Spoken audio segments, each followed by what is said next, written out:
இளைஞர்களின் குரலை நசுக்குகிறது அனுர அரசு, சஜித் குற்றச்சாட்டு. வரலாற்று உச்சத்தில் தங்கம் வெள்ளி விலை இன்று ஏற்பட உள்ள திடீர் மாற்றம்.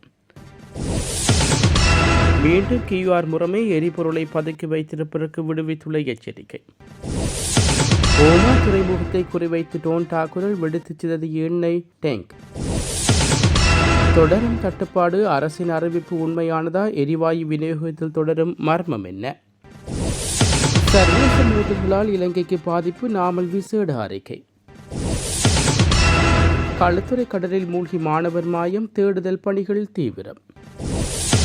மத்திய கிழக்கில் பதட்டம், 54 விமான சேவைகள் திடீர் ரத்து.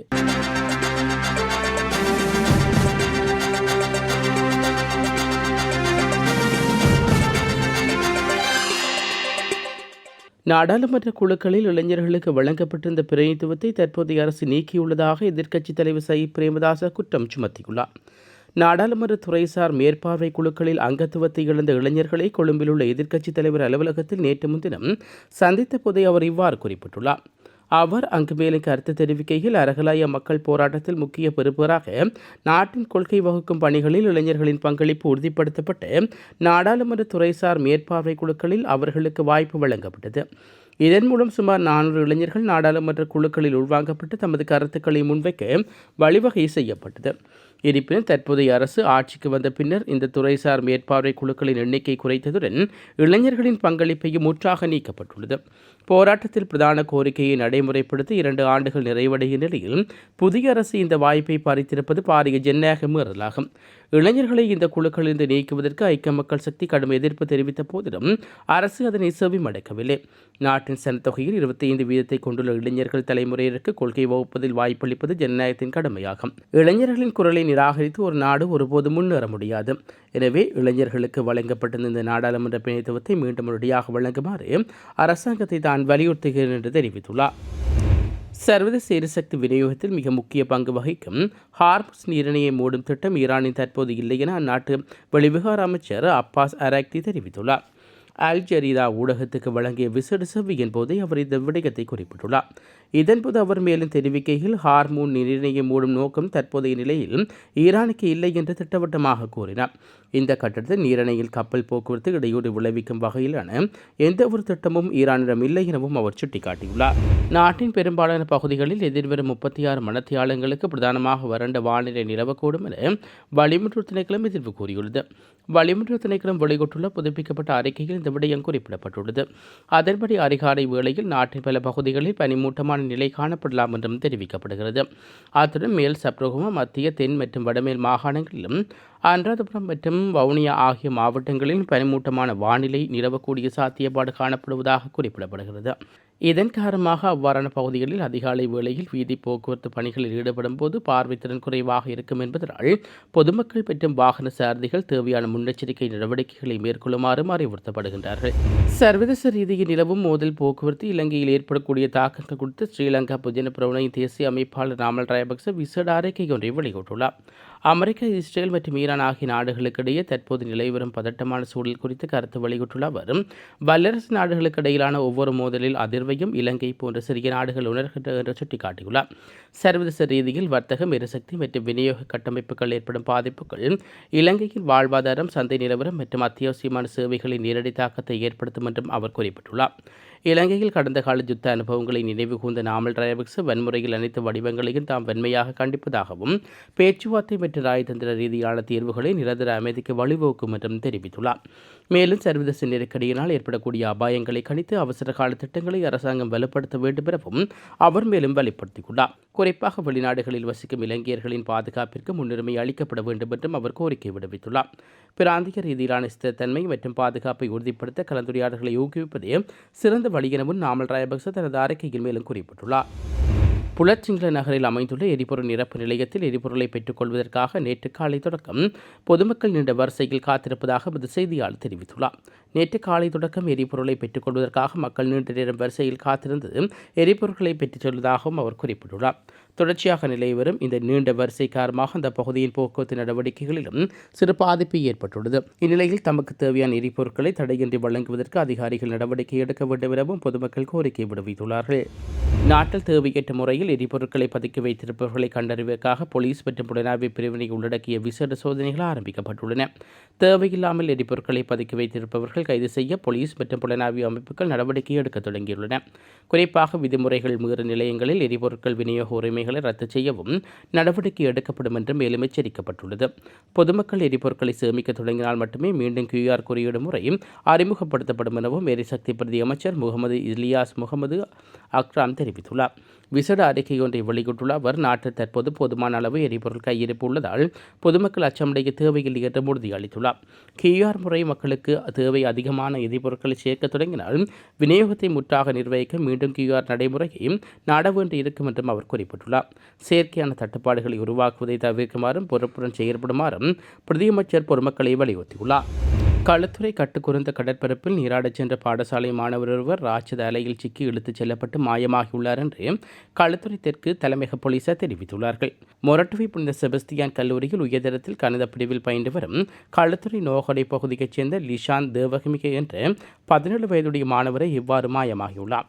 மேற்படி மாணவர் நேற்று முன்தினம் மாலை தனது நண்பர்கள் மூவருடன் இணைந்த பொழுதுபோக்கிற்காக கட்டுக்குறித்த கடற்கரையில் நீராடி கொண்டிருந்த போது இந்த விபரீதம் ஏற்பட்டுள்ளது. நண்பர்களுடன் நீராடி கொண்டிருந்த போது திடீரென உருவான பலத்த ராட்சத அலையால் சிக்கிய மாணவன் நண்பர்களை பார்த்து கொண்டிருக்கும் போது கடலுக்கு இழுத்துச் செல்லப்பட்டுள்ளார். இதன்போது நண்பர்கள் கூச்சல் எடுத்ததையானது அங்கிருந்தவர்கள் உதவ முற்பட்டுள்ளார்கள். மாணவன் கடலில் அழித்துச் செல்லப்பட்டுள்ளார். மாணவன் மாயமானதை அடுத்து பிரதேச மக்களும் மீனவர்களும் இணைந்து கடலில் தீவிர தேடுதல் நடவடிக்கைகளை முன்னெடுத்து வருகின்றார்கள். இது தொடர்பில் களுத்துறை தெற்கு போலீசார் மேலதிக விசாரணைகளை மேற்கொண்டு வருவதுடன் கடற்படையினர் உதவியுடன் தேடுதல் பணிகளும் விரிவுபடுத்தப்பட்டுள்ளன. மத்திய கிழக்கு போர்ச்சூழலால் இலங்கையில் எரிபொருள் தட்டுப்பாடு ஏற்படும் அச்சம் தேவையில்லை என இலங்கை கனிய எண்ணெய் கூட்டுத்தாபனம் அறிவித்துள்ளது. எதிர்வரும் ஏப்ரல் மற்றும் மே மாதங்கள் வரை தேவையான எரிபொருள் கையிருப்பு இந்தியா மற்றும் சிங்கப்பூரிலிருந்து எவ்வித தாமதமுமின்றி இலங்கைக்கு கிடைக்க உள்ளதாகவும் அதன் தலைவர் DJ ராஜகருணா நேற்று ஊடகவியலாளர் சந்திப்பில் உறுதிப்படுத்தினார். மத்திய கிழக்கு மோதல்கள் இலங்கையில் எரிபொருள் விநியோகத்தை பாதிக்காது என சுட்டிக்காட்டிய அவர் மக்கள் தேவையற்ற அச்சத்தில் வரிசையில் காத்திருக்க வேண்டாம் எனவும் கேட்டுக் கொண்டுள்ளார். இன்றைய தினம் விநியோகம் திட்டமிடப்பட்டிருக்கவில்லை என்றாலும் மக்களின் தேவையை கருத்தில் கொண்டு ஊழியர்கள் அனைவரும் பணிக்கு அழைக்கப்பட்டு விநியோக பணிகள் ஆரம்பிக்கப்பட்டுள்ளன. இன்று பௌர்ணமி தினத்திலும் விநியோக நடவடிக்கைகள் வழமை போல் முன்னெடுக்கப்படும் என்றும் அவர் தெரிவித்துள்ளார். எரிபொருள் நிலையங்கள் கலங்களுக்கு எரிபொருள் வழங்குவதை நிறுத்துமாறு அனைத்து நிலைய தலைவர்களுக்கும் கடும் அறிவுறுத்தலும் வழங்கப்பட்டுள்ளது. யாராவது எரிபொருள் கலங்களில் சேகரித்து அதிக விலைக்கு விற்பனை செய்ய முயற்சித்தால் அவர்களுக்கு எதிராக சட்டம் மிக கடுமையான நடைமுறைப்படுத்தப்படும் என்றும் DJ ராஜகருணா எச்சரிக்கை விடுவித்துள்ளமை குறிப்பிடத்தக்கது. நாட்டில் சமையல் எரிவாயு விநியோகம் வழமைக்கு திரும்பியுள்ளதாக அரசாங்கம் அறிவித்துள்ள போதிலும் சந்தையில் எரிவாயுவை பெற்றுக்கொள்வதில் பொதுமக்கள் பெரும் சிரமங்களை எதிர்கொண்டு வருகின்றார்கள். போதுமான அளவு எரிவாயு கொள்கலன்கள் சந்தைக்கு விநியோகிக்கப்பட்டுள்ளதாக துறைசார் அதிகாரிகள் தரப்பில் கூறப்பட்டாலும் சில்லறை விற்பனை நிலையங்கள் எரிவாயு இல்லை என்ற பதிலை கிடைப்பதாகவும் நுகர்வோர் கவலை தெரிவிக்கின்றார்கள். வீடுகளில் சமையல் எரிவாயு தீர்ந்துள்ள நிலையில் மாற்று வழியின்றி உணவகங்களிலிருந்து உணவை பெற்றுக்கொள்ள வேண்டிய நிலைக்கு பொதுமக்கள் தள்ளப்பட்டுள்ளார்கள். இது நடுத்தர வர்த்தக குடும்பங்களின் நாளாந்த செலவுகளை பாரிய அளவில் அதிகரித்துள்ளதாகவும் அவர் சுட்டிக்காட்டியுள்ளார். இதுகுறித்து கருத்து வெளியிட்டுள்ள நுகர்வோர் உரிமைகள் பாதுகாப்பு தேசிய இயக்கத்தின் தலைவர், நுகர்வோர் முறையான வைப்பு தொகையை செலுத்திய எரிவாயு கொள்கலன்களை பெற்றுள்ளார்கள். எனவே அவர்களுக்கு தடையின்றி எரிவாயுவை வழங்க வேண்டிய சட்ட ரீதியான பொறுப்பு எரிவாயு நிறுவனங்களுக்கு உண்டு என்றும் வலியுறுத்தியுள்ளார். உலக சந்தையில் நேற்று பதிவான தங்கம் மற்றும் வெள்ளியின் விலைகளில் நேற்றைய தினம் எவ்வித மாற்றமுமின்றி அதே விலையில் விற்பனை செய்யப்படுகின்றன. சர்வதேச சந்தையில் தங்கம் மற்றும் வெள்ளி ஆகியவற்றின் விலை நேற்று முன்தின விலையிலேயே இன்று தொடர்கிறது. அதன்படி ஒரு அவுன்ஸ் தங்கத்தின் விலை 5278 அமெரிக்க டாலர்களாக பதிவாகியுள்ளது. அதேவேளை ஒரு அவுன்ஸ் வெள்ளியின் விலை 93.72 அமெரிக்க டாலர்களாக விற்பனை செய்யப்பட்டு வருகிறது. இலங்கையில் நேற்று முன்தினம் மாத்திரம் தங்கத்தின் விலை பாரிய அதிகரிப்பு காணப்பட்டது. குறிப்பாக 24 கேரட் தங்க பவுன் தங்கத்தின் விலை நேற்று ஒரே நாளில் 10,000 ரூபாயினால் அதிகரிக்கப்பட்டிருந்தது. அதன்படி 24 கேரட் தங்க பவுன் 4,10,000 ரூபாய்க்கும் 22 கேரட் தங்க பவுன் 3,79,300 ரூபாயாகவும் விற்பனை செய்யப்பட்டிருந்தமை குறிப்பிடத்தக்கது. மத்திய கிழக்கு பிராந்தியத்தில் நிலவும் யுத்த பதட்டம் காரணமாக சர்வதேச சந்தையில் பாதுகாப்பான முதலீடாக தங்கம் கருதப்படுவதால் அதன் விலை இந்த வரலாற்று உச்சத்தில் காணப்படுவதாக பொருளாதார ஆய்வாளர்கள் தெரிவிக்கின்றனர். டிட்வா சூறாவளியால் பாதிக்கப்பட்ட மக்களுக்கான இழப்பீட்டுத் தொகையை வழங்குவதில் பெரும் தாமத நிலை நீடிப்பதாக உத்தியோகபூர்வ தகவல்கள் தெரிவிக்கின்றன. இந்நிலையில் 3146 பேர் இதுவரையிலும் 32 பாதுகாப்பு மையங்களில் தங்க வைக்கப்பட்டுள்ளதாக தேசிய அனர்த்த முகாமைத்துவ நிலையம் தெரிவித்துள்ளது. அத்துடன் சுமார் 1,50,000 பேர் உறவினர்கள் மற்றும் நண்பர்களின் வீடுகளிலும் தங்கியுள்ளார்கள். இந்நிலையில் பாதுகாப்பு மையங்களில் சுகாதார வசதிகள் மிக மோசமாக உள்ளதாகவும் சர்வதேச இடம்பெயர்வு அமைப்பு மற்றும் சர்வதேச செஞ்சிலுவை சங்கம் ஆகியன வெளியிட்டுள்ள அறிக்கையில் சுட்டிக்காட்டப்பட்டுள்ளது. சராசரியாக 23 பேர் ஒரு பொது கழிவறையை பயன்படுத்துவதாகவும் அந்த அறிக்கையில் தெரிவிக்கப்பட்டுள்ளது. பதுளை மாவட்டத்தில் உள்ள முகாம்களில் 64% மாணவர்களில் கர்ப்பிணி தாய்மார்கள் மற்றும் பாலூட்டின் தாய்மார்களும் தங்கியுள்ளார்கள். இதேவேளை மண்சரிவு அபாயத்தில் உள்ள பகுதிகளில் மீள்குடியேற்றம் செய்வதில் சவால்கள் நிலவுவதாக காணி ஆணையாளர் நாயகம் சந்தன ரணவீத ஆராய்ச்சி தெரிவித்துள்ளது. அரசு காணி மற்றும் பெருந்தோட்ட காணி இதற்காக அடையாளம் காணும் பணிகள் 90 வீதம் நிறைவடைந்துள்ள போதிலும் பதுளை மாவட்டத்தில் புதிய காணியை பெற்றுக்கொள்வது தாமத நிலவுவதாகவும் அவர் குறிப்பிட்டுள்ளார். இந்த காணிகள் தேசிய கட்டட ஆராய்ச்சி நிறுவனத்தினால் ஆய்வு செய்யப்பட்ட பின்னரே மக்களுக்கு வழங்கப்படும் என்றும் காணி ஆணையாளர் நாயகம் சந்தன ரணவீத ஆராய்ச்சி தெரிவித்துள்ளார். ஹார்முஸ் கடல் எல்லையில் சென்று கொண்டிருந்த கப்பல்கள் மீது தாக்குதல் நடத்தப்பட்டுள்ளது. கப்பல்கள் செல்லும் வழித்தடமாக அமைந்துள்ள வளைகுடா கடலில் ஹார்முஸ் கடல் எல்லையில் சென்று கொண்டிருந்த கப்பல்கள் மீது தாக்குதல் நடத்தப்பட்டுள்ளது. கப்பல்கள் செல்லும் முக்கிய வழித்தடமாக அமைந்துள்ள வளைகுடா கடலில் ஹார்முஸ் கடல் எல்லையில் தற்போது வளைகுடா பகுதியில் 150க்கும் மேற்பட்ட எண்ணெய் மற்றும் கியாஸ் ரத சரக்கு கப்பல்கள் நங்கூரமிட்டு தரித்துள்ளன. கடல் எல்லை வழியாக சென்றால் ஈரான் தாக்குவதற்கான வாய்ப்பு அதிகம் உள்ளதால் அவ்விடத்திலேயே தங்கியிருப்பதாகவும் தெரிய வருகிறது. மத்திய கிழக்கு நிலவும் பதட்டங்களுக்கு மத்தியில் ஓமான் முசத்தம் கடற்கரையில் ஹைலைட் என்ற எண்ணெய் தாங்கி கப்பல் மீது தாக்குதல் நடத்தப்பட்டதாக அந்நாட்டின் கடற்சார் பாதுகாப்பு மையம் அறிவித்துள்ளது. ஓமான் கடற்சார் பாதுகாப்பு மையத்தின்படி ஓமானின் முசத்தம் கடற்கரையிலிருந்து சுமார் 5 கடல் மைல் தொலைவில் இந்த தாக்குதல் நடைபெற்றுள்ளது.